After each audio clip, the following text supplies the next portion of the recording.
दोस्तों, इस्ता हुई किडनैप, उड़े रमन के होश। इस बात को लेकर रमन बहुत ही ज़्यादा गुस्से में हो जाते और कहते हैं इस्ता से कि तुम हॉस्पिटल क्या करने के लिए आई थी। इस्ता कोई भी जवाब नहीं दे पाती और कहती हैं कि आपको नहीं मालूम होगा, उस बूढ़े आदमी की बेटी वो रियल में नहीं थी, बल्कि कोई एक नया ड्रामा खेला गया है। रमन, आपको पता नहीं होगा, मैं आपको सच बता रही हूँ।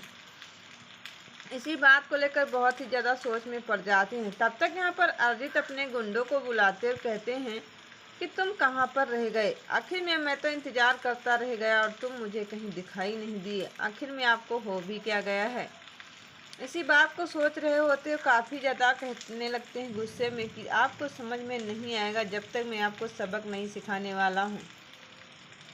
इस बात को लेकर बार बार सोचते हैं, मगर तब तक उस गुंडे से मिलते हैं अरिजीत और कहते हैं कि लाइए, मुझे आप क्या लेकर आए। जिसे कहते हैं कि ये लाई भुजी है, बहुत ही टेस्टी बना हुआ है। जिसे अरिजीत को गुस्सा आ जाता है और अरिजीत उसे उठाकर फेंक देते हैं। कहते हैं कि तुम मेरे बने बनाए खेल पर पानी फेर दिया, इतनी देर कहाँ लगाई। जिसे वो बस कुछ भी नहीं बोल पाते और कहते हैं कि मैं आपको क्या ही बताऊं।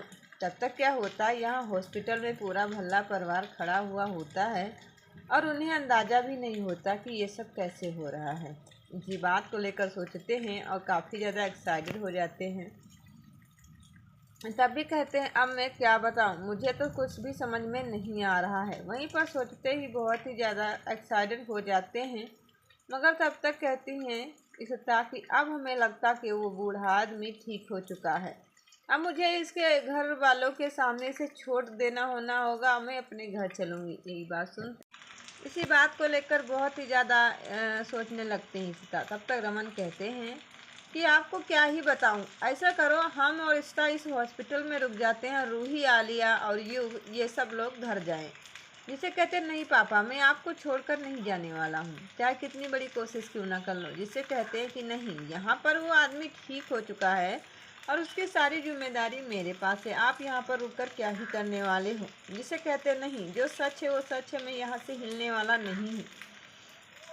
यही बात सुनते ही बहुत ही ज़्यादा घबरा जाते हैं। उनको एहसास भी हो जाता कि हाँ, तुमने ये कहा भी तो सच कहा। तब तक क्या होता है, इस तरह बहुत ही ज़्यादा एक्साइटेड हो जाती। तब तक यहाँ पर निताशा करती हैं फ़ोन अरिजीत के पास और कहती हैं कि तुम्हें इतनी ही रात को कॉल करना क्यों बना। जिसे कहते अगर आपको अपने सद्गुण से प्यार है या उसे पाना चाहते हो, तुम मेरे बने बनाए खेल पर कामयाब हो जाओगी। जिसे कहती बताइए कौन सा आपका खेल रचा हुआ है। जिससे कहने लगती कि वो आदमी एक बेटी बनकर जाएगी अपने बाप को बचाने के लिए और आपको वहाँ पर साथ देना होगा। जिसे कहती हाँ बिल्कुल।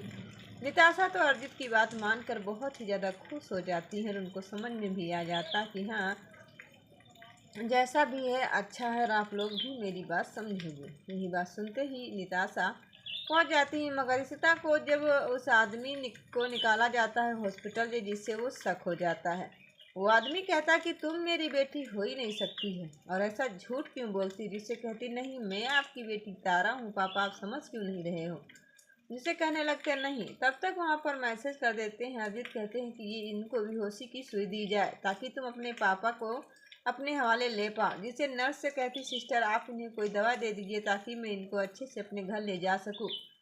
वहाँ पर ले जाने के लिए उन्हें सुई लगाई जाती है, मगर आयशा को तो कंफ्यूज हो जाती हैं। कहने लगती इसमें कर जरूर कोई किसी की चाल है, मुझे कुछ ना कुछ तो ज़रूर करना पड़ेगा, चाहे कुछ भी क्यों ना हो जाए। इसी बात को लेकर सोचती हैं और काफ़ी ज़्यादा एक्साइटेड हो जाती हैं।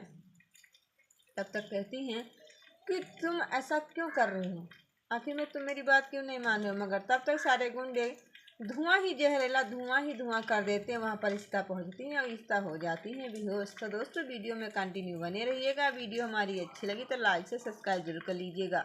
तो मैं मिलते हैं नई वीडियो के साथ। आपके लिए दोस्तों धन्यवाद। Bye bye, tata and take care.